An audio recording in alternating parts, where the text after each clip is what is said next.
Un peu à l'image d'hier, on a eu une séance en dents de scie aujourd'hui à Paris, un CAC 40 qui a hésité sur la direction à suivre avant de s'orienter résolument à la baisse en toute fin de journée pour finir à moins 0,65% d'aller 7317 points et 5,6 milliards d'euros échangés. Au menu du jour, eh ben oui, on avait notamment les chiffres de l'inflation en zone euro et aux États-Unis.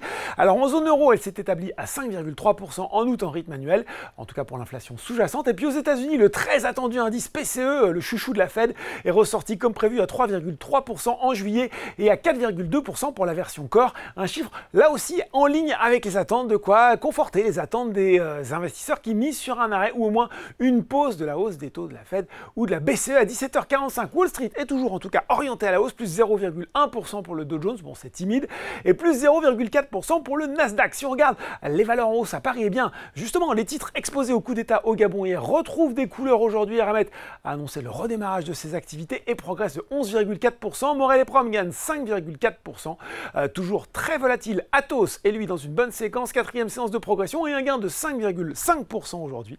Les foncières Covivio et Icade s'apprécient également et Téléperformance était à nouveau la valeur la plus recherchée sur le CAC 40 devant Veolia.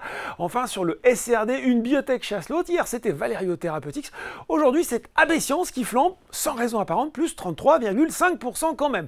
Du côté des valeurs en baisse, Pernod n'a pas enivré les investisseurs. Ok, elle est facile, pourtant sur son exercice décalé 22-23, le géant des spiritueux a dévoilé un résultat opérationnel courant et un chiffre d'affaires meilleur qu'attendu. Alors, le résultat opérationnel courant s'est élevé à 3,35 milliards d'euros en croissance organique de 11%, c'est supérieur à l'objectif de 10% dévoilé par le groupe, mais ce qui a fait tiquer le marché, c'est la prudence de Pernod Ricard pour le premier trimestre de son nouvel exercice, alors qu'il s'attend à une baisse des ventes en Chine et dans la région Amérique. A noter que Rémy Cointreau aussi boit la tasse, moins 3%.